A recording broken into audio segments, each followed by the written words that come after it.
Oi, gente. Falando francamente, ah, quando uma pessoa deseja fazer um curso de inglês, geralmente ele deseja um curso que seja rápido, excelente, de ótima qualidade e que custe barato, que não seja tão caro, não é isso?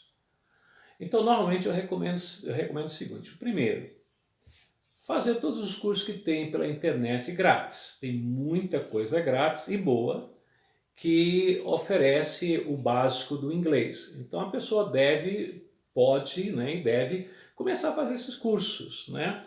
Ah, só que geralmente todos eles, em algum ponto, ele vai pedir que você pague o prêmio, porque afinal de contas eles estão pagando para manter os vídeos no lugar, estão gastando dinheiro para aquilo. E certamente tem família também, eles precisam sobreviver. Então, né, em um certo ponto eles vão cobrar, porque isso é normal. Mas faça até onde você puder. Segundo, escreva no caderno todas as palavras e a estrutura, como são ditas, como se fazem as frases. Porque muitas vezes a gente conhece as palavras, mas na hora de colocá-las juntas a gente se atrapalha. Então é bom também decorar a estrutura das palavras. Por exemplo, quando a gente diz assim, where are you from? Where are you from? De onde você é. Em português nós vamos falar de onde você é. Se você colocar o pé da letra vai ficar from where you are. From where you are, que está totalmente errado. E o pessoal vai entender, mas vai saber que você não sabe inglês. Então, quando aprende, você já aprende da maneira correta. Where from? Where from? Então já escreve no caderno. Não só as palavras, mas também a maneira de se escrever. Como é que eles pensam, como é que eles falam alguma coisa, e não apenas traduzir do português para o inglês. Terceiro lugar, não pule etapas. Não pule etapas. Muitas vezes a pessoa vai lá para frente, pega um vídeo aqui, pega outro vídeo lá, aí um cara está falando não sei o que, outro está falando não sei o que, e o cara está lá escrevendo um montão de coisa, e daqui a pouco não faz sentido, porque não tem uma sequência. Não adianta aprender os modais, né, o can, could, would, muito bonito, se não souber usar o do e o did. Você chega numa entrevista de trabalho e alguém diz assim, como é que você diz, você foi para São Paulo? E a pessoa vai dizer assim, do you went to São Paulo? Do you went? Está errado. Ah, did you went? Também está errado. Aí tem que falar a maneira certa. Did you go to São Paulo? Ou então na resposta, yes, I did you went to São Paulo. Ux, não, I did go to São Paulo. A não ser que seja com uma ênfase muito forte, está errado. Aí o went to São Paulo, aí eu tenho que saber o presente e o passado. Então a gente tem que começar lá do básico, é do to be mesmo, do to have, né? E não ter medo de gramática, que a gramática mínima você tem que saber para poder conversar de uma maneira que as pessoas julgam a gente pela maneira como nós falamos. Se eu falo de qualquer maneira, sei lá onde é que ele estudou. Agora, quando você fala correto, as pessoas te dão um valor a mais.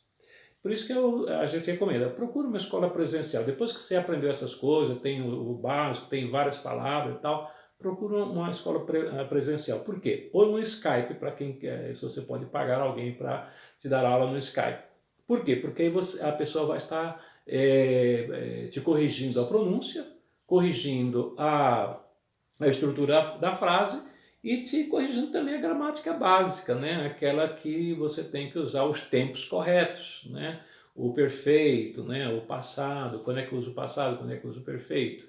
Então, para que você não somente entenda bem, mas também fale corretamente. E quando você procurar um professor, procure professores com experiência. O ideal é alguém que tenha faculdade de letras, né?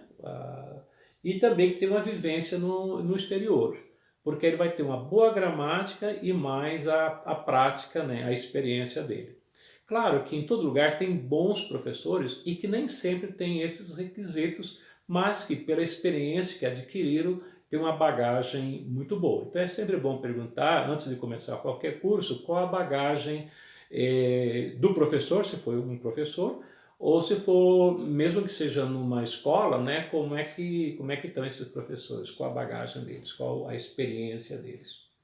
O que é que eu ofereço como professor de inglês? Né? Primeiro, eu vivi 18 anos nos Estados Unidos. Né? Lá fiz cursos, né, no Alamance Community College, vários cursos, fui corretor imobiliário por 12 anos, e a gente tinha que fazer o Continuing Education todos os anos. Foram 18 anos de vida no país, falando inglês e também pregando como eu ia nas igrejas e muitas vezes era convidado a trazer uma palavra, então nós tivemos que aprender a falar bem o inglês lá em loco, no local. Agora, o que eu ofereço?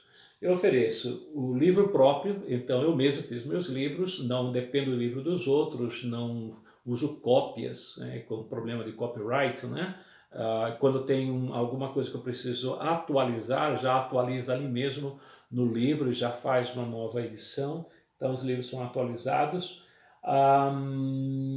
E ofereço todos os áudios das aulas. Quando você tem o áudio, não das aulas, mas das palavras. Todas as palavras que você aprende, você tem um áudio. Assim você pode ouvir enquanto está no ponto de ônibus, em algum lugar, fica ouvindo o áudio até aprender bem a pronúncia das palavras.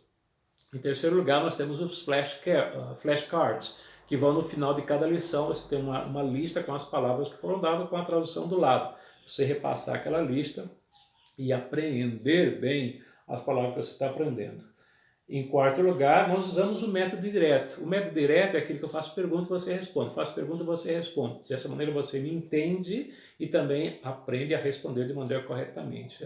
Por exemplo, eu começo a aula dizendo this is a pencil, what is this? Você vai dizer, oh, that is a pencil.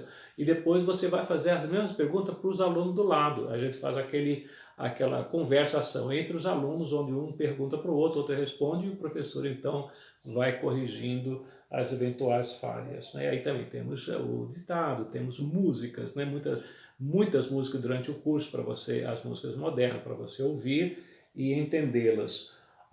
Também as classes são abertas, ou seja, se você não pode vir num horário, você vem no outro horário e pega uma classe que esteja na mesma lição, um pouquinho mais na frente, um pouco mais atrás, mas você não perde aula, você é livre para assistir a aulas em qualquer outro horário dentro dos horários que nós temos.